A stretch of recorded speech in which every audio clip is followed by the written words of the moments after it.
Hello and welcome to Studio One Weirdness episode 4.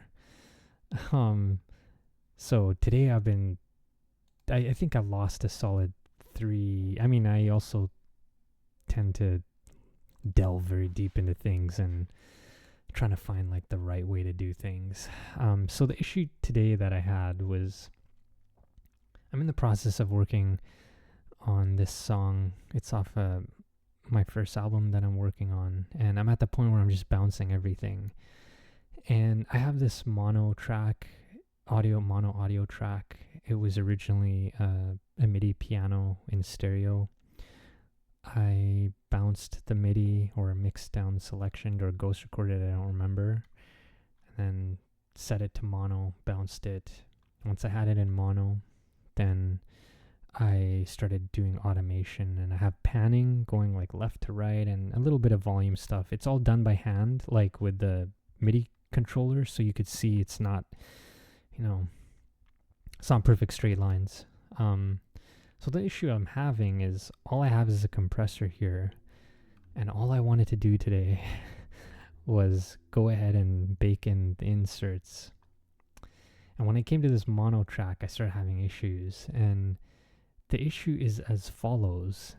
You solo the track, and all the examples that we're going to use, they're going to be in green, just so you don't get confused with the other tracks above and below. So you would think that all you need to do is right click and mix down selection. But it's not that simple. There's a bunch of issues, or there's one issue that comes up. So okay. I'm going to pull up my handy dandy level meter on main. I've got nothing else on main, just the level meter. I could pin this, and then go 6, and I want you to pay attention to bar 64. And I'm using K20. This might need to be on K14. I can't remember. No, K20 is fine. So we're just going to listen back to it and pay attention to the peaks or average peaks around bar 64.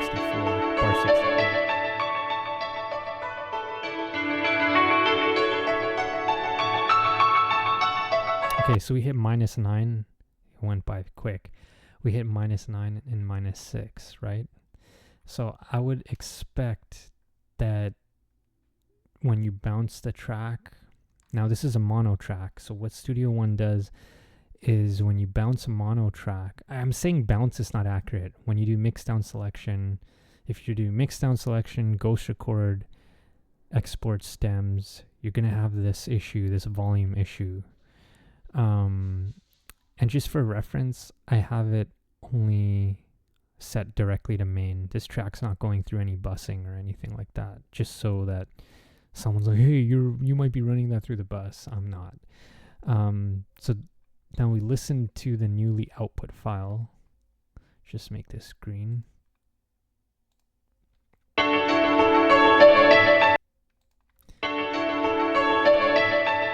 ahead. So we're going to pay attention to bar 64 here.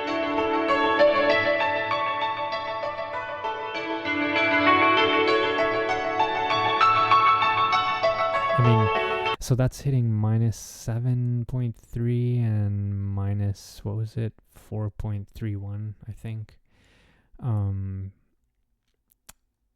So I don't know why it's doing that, and it was driving me crazy today. And I was like, okay, maybe it's something to do with the pan law, like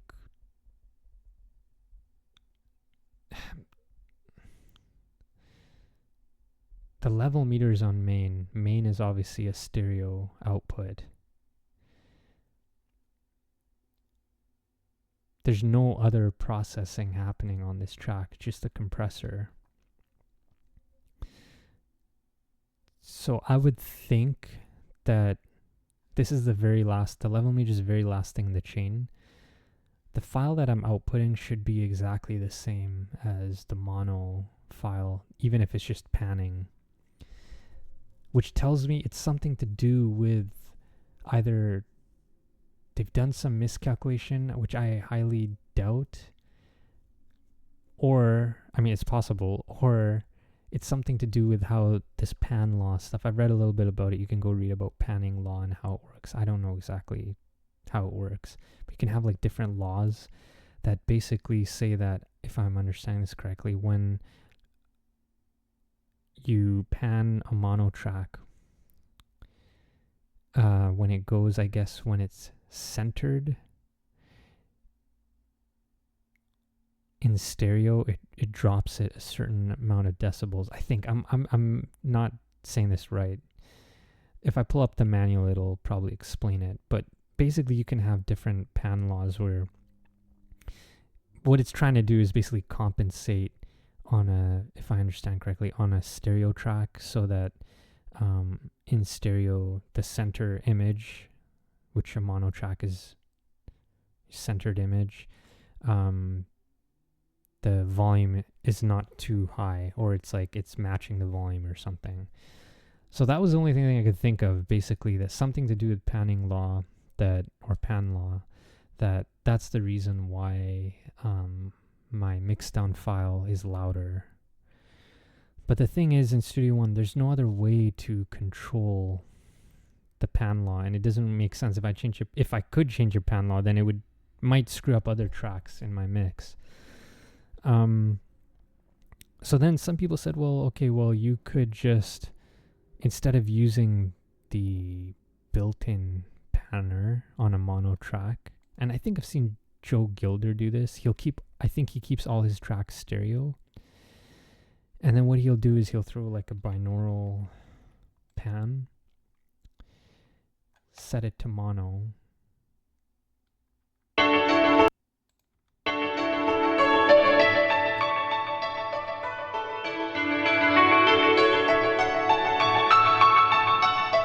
so that's like a closer match to the resulting stereo file. So I guess it would be a more accurate way.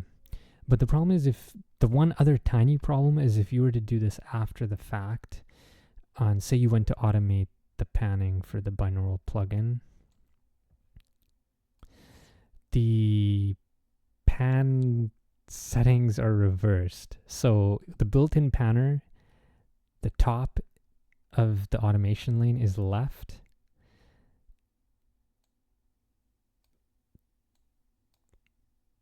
It's right, so they're opposite. So you can't just, if you screw this up, you can't just go ahead and be like, okay, I'm just going to drag this and copy this over and then call it a day. You go like this or whatever, right? You can't just do that, because now the binaural pan plugin is doing the opposite side because of how the automation lane is mismatched. So this is probably a very tiny bug. Maybe it's fixed. I doubt it. There's so many glitches and bugs I've been encountering in Studio One, like little things that just, especially around bouncing. I've already made some videos where I'm complaining. So long story short, you can't really use, I couldn't use a binaural pan plugin, or any pan plugin in this case. I think this is what I would do going forward though. So what I ended up doing, very simple, and makes me very uncomfortable because it's not accurate at all, is I just level matched by using the level meter. So if you recall at the beginning of the video, I said around bar 64, the original, let's turn this back to mono. So it's basically hitting like -9 and -6, I think. So what I did was, I looked at the difference in that bar 64. You just got to pick one part where you've got like some sort of peak. So I checked the difference, and then bar 64 on the newly mixed down track, as we said, is -7.3 and -4.3. If we just look at the right channel, minus 4.3 minus 6 is a difference of 1.7 decibels. So this is 1.7 decibels louder. And the left channel also was 1.7 decibels because this was 9 and 7.3. So all you do is just throw a mix tool and drop it 1.7 decibels. Oh crap, not 107. Minus, oh my god, minus 1.7. And there you go. It was, as you saw there, minus 9 and minus 6. So now it's exact. Why is it minus 1.7? I can only think it's something to do with that pan loss stuff. I don't know. It makes me uncomfortable because now when I go back and think, there was a guitar track that I had in the earlier part of this song where it was originally it was a mono track, and then when I went to bounce it, I had this issue, and I couldn't figure out for the day of me what I did wrong. And then I realized it was to do with this panning stuff, and eventually I was like, okay, I'm like okay with it. I'm just leave it. The bounce I wasn't happy with what it happened, but I'm like, I gotta keep moving forward. So I let it go. But if I was to go back, I would have fixed it just probably by throwing a mix tool. And the other way I could have done this was I could have left the track on stereo, but then they have this dual option pan mode.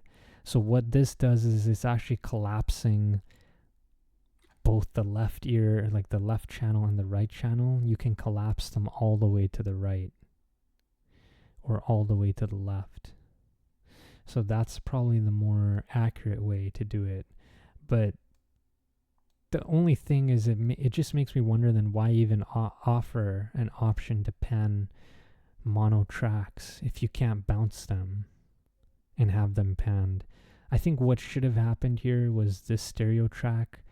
It's fine that they split it into like mono and stereo basically, but there's something screwy going on with the volume here that I think it's an oversight of their development, to be honest, because unless someone's really paying attention or they have good ears, 1.5 decibels you could miss. And so I think that there has to be a better way that they do this. I think it is a bug. I don't know if they would define it as a bug, or maybe someone can fill me in that there's some obvious thing I'm missing. But there you go. So episode 4 or 5 or something of Studio One Weirdness. Thanks for watching.